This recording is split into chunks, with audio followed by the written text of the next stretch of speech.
എന്നാലും കേട്ട ഒരു വിഷയം, കോൺഗ്രസിൻ്റെ വളരെ പ്രമുഖനായ ഒരു നേതാവും എം പിയുമൊക്കെ ആയ ഒരു വീടുമായി നല്ല ബന്ധം ഇയാൾ സ്ഥാപിച്ചു.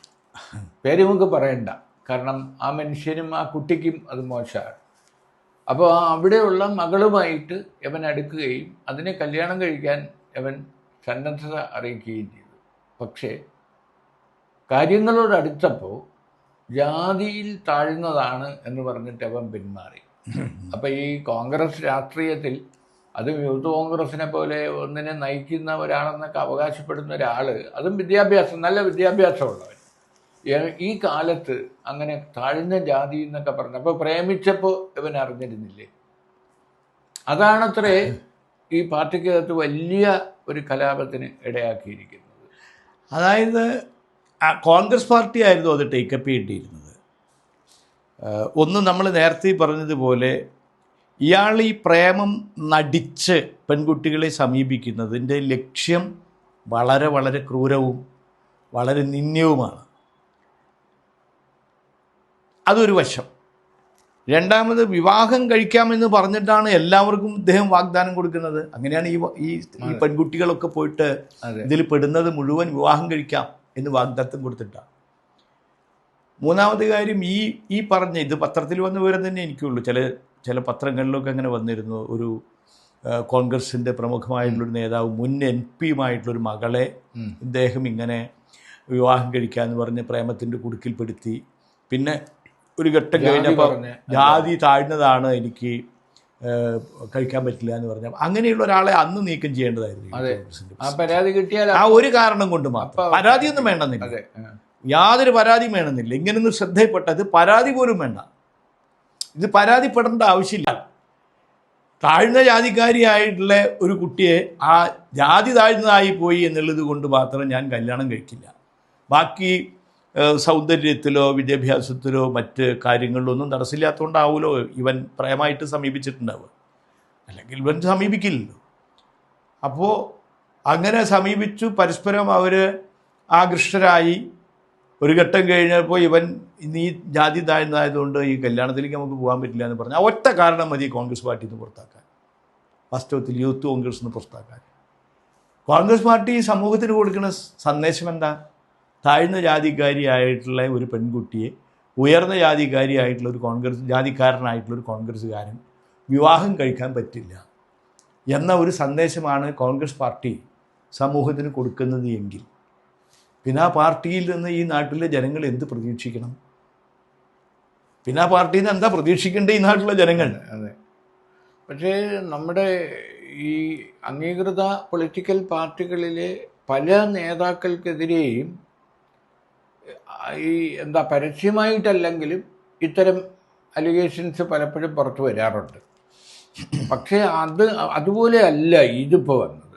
ഇത് നിങ്ങൾ പറഞ്ഞതുപോലെ വളരെ സ്വാഭാവികമായി എല്ലാം പുറത്തു വരികയും അവൻ തന്നെ വിവസ്ത്രനാവുകയും ചെയ്ത ഒരു സംഭവമാണ്. പക്ഷെ അപ്പോഴും നമ്മുടെ പല പാർട്ടികളിലും സൊസൈറ്റിയിലെ പല പ്രമുഖന്മാരും ഇപ്പം തന്നെ ഒരു IPS-കാരനെതിരെ 2 പരാതികൾ വന്നിട്ടുണ്ട്. അപ്പം അങ്ങനെയുള്ള ഒരുപാട് സംഭവങ്ങൾ വരുന്നുണ്ട്. അപ്പോൾ അതെന്തുകൊണ്ടാണെന്നാണ് നമ്മൾ പരിശോധിക്കേണ്ടത്. കാരണം എല്ലാ രാഷ്ട്രീയ പാർട്ടികളും ഒന്ന് ജാഗ്രത പാലിക്കേണ്ടതല്ലേ ഈ വിഷയങ്ങളിൽ?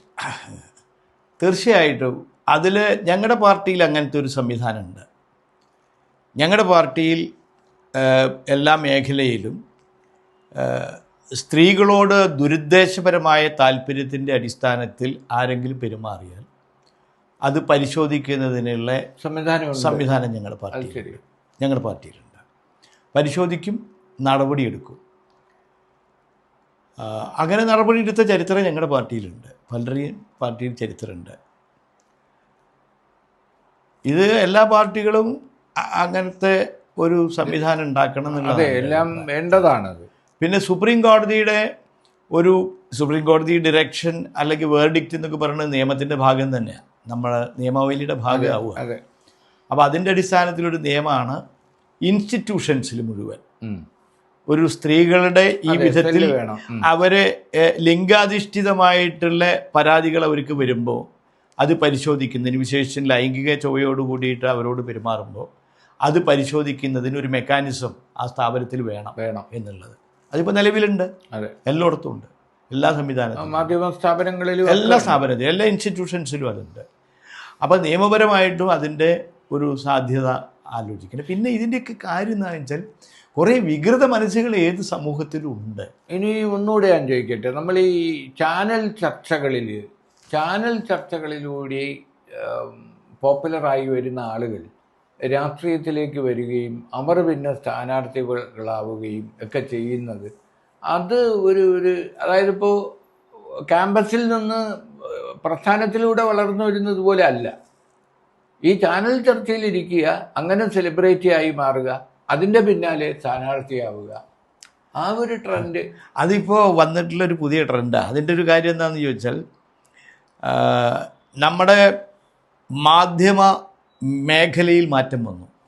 മുമ്പും ഒരാളെ പൊതുസമൂഹത്തിൻ്റെ മുമ്പിൽ പോപ്പുലറൈസ് ചെയ്യപ്പെടുന്നത് എങ്ങനെയാണ്? ഏതൊരാളും സമൂഹത്തിൽ മനുഷ്യരാകെ ധ്യാനത്തിലിരുന്ന് കണ്ണടച്ചിരിക്കുമ്പോൾ ഒരു നേതാവിന് സ്വപ്നം കണ്ടിട്ട് അയാളെ സ്വീകരിക്കുന്നതല്ലല്ലോ. ജനങ്ങളുടെ ഇടയിൽ പ്രവർത്തനം നടത്തുമ്പോൾ ആ പ്രവർത്തനത്തിൻ്റെ പ്രചരണത്തിൽ ആകൃഷ്ടരായിട്ടാണ് ഒരു നേതാവിലേക്ക് ആളുകൾ അടുക്കുന്നത്. മുൻകാലങ്ങളിൽ പത്രം മാത്രം ഉണ്ടായിരുന്നൊരു കാലത്ത് പത്രദ്വാര മാത്രമേ ഇത്തരത്തിൽ പ്രചരണം കിട്ടിയിരുന്നുള്ളൂ. ഇപ്പോൾ മഹാത്മാഗാന്ധിയെ നേതാവായി ജനങ്ങൾ അംഗീകരിക്കുന്നത് മഹാത്മാഗാന്ധിയെ സ്വപ്നം കണ്ടിട്ടല്ല, മഹാത്മാഗാന്ധിയുടെ പ്രവൃത്തികളും പ്രചാരങ്ങളും സിദ്ധാന്തങ്ങളും ആശയങ്ങളുമൊക്കെ പത്രത്തിൽ കൂടെ വരികയും പിന്നെ നേരിട്ട് ആളുകൾ പ്രചരിപ്പിക്കുകയൊക്കെ ചെയ്യുമ്പോൾ ആ പ്രചരണത്തിൽ ആകൃഷ്ടരായിട്ട് തന്നെയാണ് മഹാത്മാഗാന്ധിയും ആളുകൾ സമൂഹത്തിലേക്ക് ആദ്യം ഈ ചാനലുകൾ വന്നു. വാർത്താ മേഖലയിലേക്ക് ചാനലുകൾ വരുമ്പോൾ പത്രത്തിൽ എഴുതി വായിക്കുന്നതിന് പകരം നേരിട്ട് കാണാൻ തുടങ്ങി. അത് വന്നു. അതിനെയും കവച്ചു വെച്ച് ഇപ്പോൾ സാമൂഹ്യ മാധ്യമം വന്നു. സാമൂഹ്യ മാധ്യമം വന്നപ്പോൾ എന്താണ് ഒരു പ്രത്യേകത വന്നതെന്ന് വെച്ചാൽ, ചാനലുകളിൽ പോലും ചാനലൊരാളെ ഇപ്പോൾ നിങ്ങളെ ഒരു ചാനലിൽ വന്ന് സംസാരിക്കണമെങ്കിൽ ആ ചാനൽ നിങ്ങളെ ക്ഷണിക്കണം.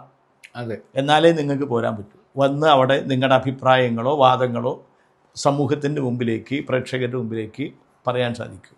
അവർ നിങ്ങളെ ക്ഷണിക്കണം. സോഷ്യൽ മീഡിയ ആരും ക്ഷണിക്കണ്ട. സോഷ്യൽ മീഡിയയിൽ സ്വയമായിട്ട് റീലുകൾ അല്ലെങ്കിൽ ഈ യൂട്യൂബ് ചാനൽ സ്വന്തമായിട്ട് തുടങ്ങിയിട്ട് അവരുടെ പ്രചാരം നടത്താം. ഇതിന് റീച്ച് ഉണ്ടാക്കുന്നതിന് വേണ്ടി കൊമേഴ്ഷ്യലായിട്ടുള്ള മാർഗങ്ങൾ അവലംബിക്കാം. പണം കൊടുത്ത് സ്വന്തം പ്രചരണം നടത്താം. സോഷ്യൽ മീഡിയയ്ക്ക് വന്നതാണ്.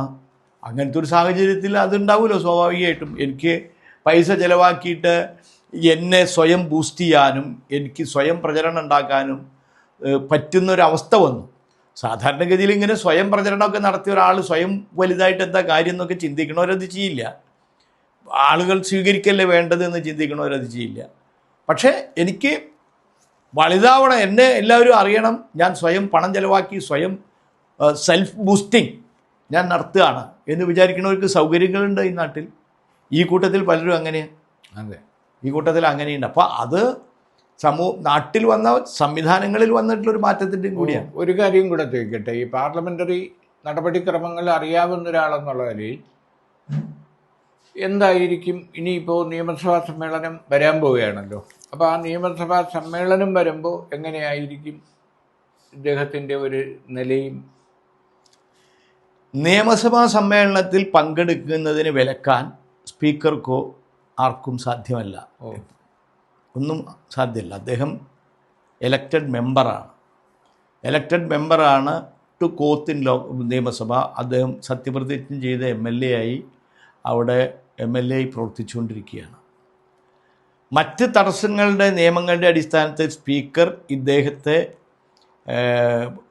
സസ്പെൻഡ് ചെയ്ത് നിർത്തുകയോ വിലക്കുകയോ ചെയ്തിട്ടില്ലെങ്കിൽ ഇദ്ദേഹത്തിൻ്റെ നിയമസഭാ പ്രവേശനത്തെ ഒരാൾക്കും തടയാൻ സാധിക്കില്ല. അദ്ദേഹത്തിന് ഇരിക്കാം. കോൺഗ്രസ് പാർട്ടി അവരുടെ ലെജിസ്ലേച്ചർ പാർട്ടിയിൽ നിന്ന് UDFൻ്റെയോ കോൺഗ്രസ് പാർട്ടി തനിച്ചോ അവരുടെ ലെജിസ്ലേച്ചർ പാർട്ടിയിൽ നിന്ന് ഇദ്ദേഹത്തെ ഒഴിവാക്കി നിർത്തണം, ഞങ്ങളുടെ കൂടെയല്ല എന്ന് പറഞ്ഞിട്ട് അവരാവശ്യപ്പെട്ട അദ്ദേഹത്തിന് സെപ്പറേറ്റ് ആയിട്ടുള്ള സീറ്റ് കൊടുക്കും. അപ്പോൾ ഇദ്ദേഹത്തിന് ഒരു ഇൻഡിപെൻഡൻറ്റ് ഒരു മെമ്പറുടെ അവകാശത്തിൽ മാത്രമേ പ്രവർത്തിക്കാൻ പറ്റൂ. അങ്ങനെ ഒരു കാര്യമാണ്. ഇത് പാലക്കാട്ടത്തെ ജനങ്ങളെ ബാധിക്കില്ലേ? അസംബ്ലി മണ്ഡലത്തിൽ നടക്കേണ്ട പ്രവർത്തനങ്ങളും ഇദ്ദേഹത്തിൻ്റെ ചില കർത്തവ്യങ്ങളുമെല്ലാം അത് പ്രതികൂലമായി ബാധിക്കില്ലേ?